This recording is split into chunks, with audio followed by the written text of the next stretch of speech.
महाराज पृथु का जन्म उस समय हुआ जब उनके पिता राजा वेन अधर्म के मार्ग पर चल पड़े थे और उनके कारण पूरी पृथ्वी पर अराजकता फैल गई थी। ऋषियों ने जब वेन का अंत किया तब उनके शरीर से पृथु का प्राकट्य हुआ। पृथु भगवान के अंशावतार माने जाते हैं और उनके जन्म का मुख्य उद्देश्य पृथ्वी को पुनः समृद्ध और संतुलित बनाना था। जब महाराज पृथु ने राज्य की बागडोर संभाली तब पृथ्वी पर अकाल और दुर्भिक्ष का भयानक संकट था। खेतों में अन्न नहीं उग रहा था, पेड़ पौधे सूख चुके थे और प्रजा भूख से तड़प रही थी। इस स्थिति को देखकर पृथु अत्यंत व्यथित हुए। उन्होंने यह समझा कि जब तक पृथ्वी अपनी संपदा नहीं देगी तब तक प्रजा का पालन संभव नहीं है। तब उन्होंने अपने धनुष बाण उठाए और पृथ्वी का पीछा करने लगे ताकि उससे कारण पूछा जा सके। पृथ्वी, जो उस समय गाय का रूप धारण करके छिप गई थी, भयभीत होकर भागने लगी।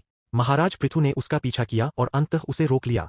तब पृथ्वी माता ने विनम्र स्वर में उनसे कहा, हे राजन, यदि आप मुझे मार देंगे तो आपकी प्रजा का ही नुकसान होगा, क्योंकि मैं ही सभी जीवों का आधार हूं। मेरे बिना कोई भी जीवित नहीं रह सकता। लेकिन आपने जो स्थिति देखी है उसका कारण भी समझना आवश्यक है। पृथ्वी माता ने आगे कहा कि जब राजा धर्म का पालन नहीं करता और प्रजा भी अधर्म के मार्ग पर चल पड़ती है तब प्रकृति अपना संतुलन खो देती है। उन्होंने बताया कि राजा वेन के अधर्म के कारण उन्होंने अपनी उपज को रोक लिया था, क्योंकि यदि अधर्मी लोग उस अन्न का उपभोग करते तो वह और अधिक पाप में वृद्धि करता।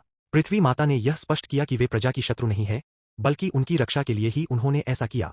महाराज पृथु ने पृथ्वी माता की बातों को ध्यानपूर्वक सुना और उनसे कहा, हे पृथ्वी माता, मैं आपको वचन देता हूं कि मेरे राज्य में धर्म की स्थापना होगी और प्रजा सदाचार का पालन करेगी। आप निश्चिंत होकर अपनी संपदा प्रदान करें ताकि सभी का जीवन पुनः समृद्ध हो सके।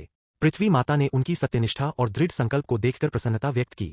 तब पृथ्वी माता ने कहा कि यदि उन्हें दुहा जाए तो वे अपनी सारी संपदा प्रदान कर सकती है, लेकिन इसके लिए उचित व्यवस्था और पात्रता की आवश्यकता होगी। उन्होंने यह भी कहा कि हर वर्ग के लोग अपनी अपनी आवश्यकता के अनुसार उनका दोहन करें। तब महाराज पृथु ने स्वयं एक बछड़े के रूप में धर्म को स्थापित किया और अपने हाथों से पृथ्वी को दुहा। इस प्रक्रिया के माध्यम से अन्न, औषधि और विभिन्न प्रकार की संपदाएं पुनः उत्पन्न होने लगीं। महाराज पृथु के शासन में पृथ्वी हरी भरी हो गई, नदियां जल से परिपूर्ण हो गई और चारों ओर समृद्धि फैल गई। प्रजा सुखी और संतुष्ट रहने लगी। उन्होंने केवल भौतिक विकास ही नहीं किया, बल्कि नैतिक और आध्यात्मिक मूल्यों को भी स्थापित किया। उनके राज्य में न्याय, सत्य और धर्म का बोलबाला था। कोई भी व्यक्ति दुखी या पीड़ित नहीं था। पृथ्वी माता के साथ उनका संवाद केवल एक ऐतिहासिक घटना नहीं है, बल्कि यह एक गहरी शिक्षा भी देता है। यह हमें बताता है कि प्रकृति के साथ संतुलन बनाए रखना कितना आवश्यक है। यदि मनुष्य लोभ और अधर्म में डूब जाता है तो प्रकृति भी अपने संसाधनों को सीमित कर देती है।